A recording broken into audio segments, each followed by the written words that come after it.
Beside still waters,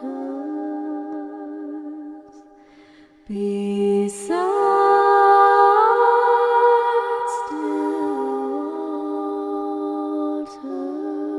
Well, welcome to today's meditation with Isaiah. I'm back in my office and I've got new office mates upstairs, emu music, so you may hear one writing Christian songs or singing. In fact, I can hear them just now.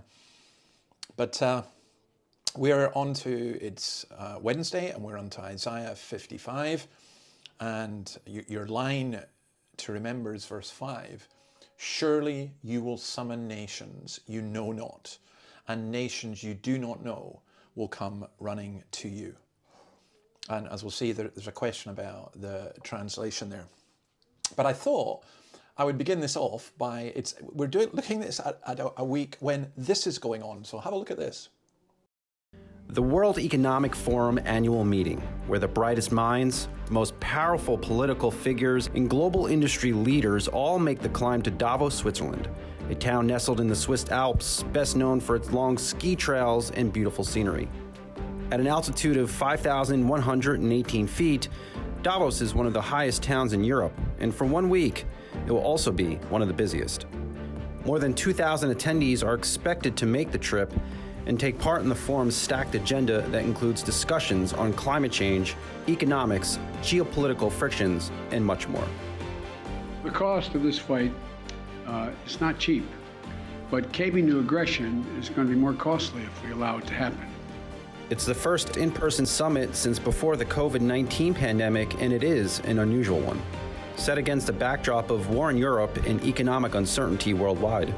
The World Economic Forum says Davos will be the starting point for a new era of global responsibility and cooperation. There is a lot of lack of trust globally. We are faced with a very polarized world. We also need countries to collaborate. The World Economic Forum's annual meeting is normally held in the dead of winter, but this year, spring will be in full bloom, perhaps a hopeful nod to humanity's future. That's Davos. That's the great and good of the world. Well, not good. It's the great of the world gathering together. Davos, the gathering of political leaders and business leaders from throughout the world. The thousand companies sponsor it or something.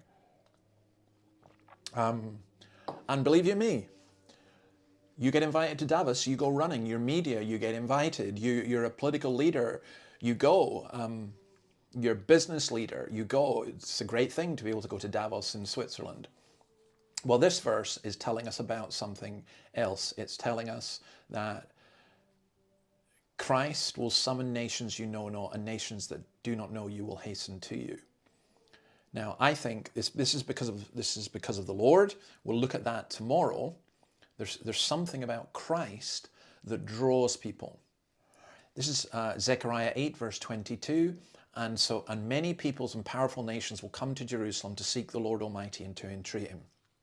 Now, you'll see what's happening in our culture. In Australia here, there was a big fuss about the number of people who have, say they're no longer Christian or whatever, in the United States, in the UK and elsewhere. You get these same things happening. And you get people saying, well, that's fine, you can be religious if you want to, it's a nice private thing. But it's not a private thing, because here we are told that the nations will come running. Nations, it could be nations you do not know or nations who do not know you. And I think there was just this great promise inherent in this small tribe, Middle Eastern tribe. The Jewish people were promised that through Abraham and David and others as well, that there would come this great blessing to the nations. Well, how could that possibly be? But it wasn't going to be a blessing through conquering. It was going to be a blessing through the one who came from the line of David, the Jew, Jesus Christ, the Son of God. And I think this promise here that you will summon nations you know, and nations you do not know will come running to you, or nations who do not know you will come running to you. is a promise for the believer of the ultimate triumph of Christianity. Not our politics. It's not that we'll have our Davos and people will come running to us. It's just that people will bow the knee to Jesus Christ. They'll do so on the day of judgment. I hope and pray they do so before. I read a lot of history, and it's been wonderful reading about different kings and leaders who have eventually come to bow the knee to Jesus. It's funny, on the Davos thing, by the way, I saw this. It was really quite extraordinary. They had this thing about predictions about the future, and one of which, by the way, was that you'll own nothing. Well, they'll own everything, but we'll just rent it off them.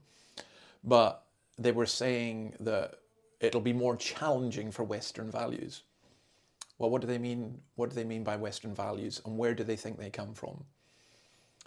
We're talking about the values of Jesus Christ. And you know, the world can go round and round in circles. It can go up and down. It can have dictatorships. It can have all different kinds of things. It can have mega groups or small groups of mega rich people seeking to kind of control everything. But nobody will ever replace Christ, and nobody can ever control the people of God. That's why we're so dangerous. All right, I will leave you with my singing friend upstairs, and see you again tomorrow. God bless. Bye.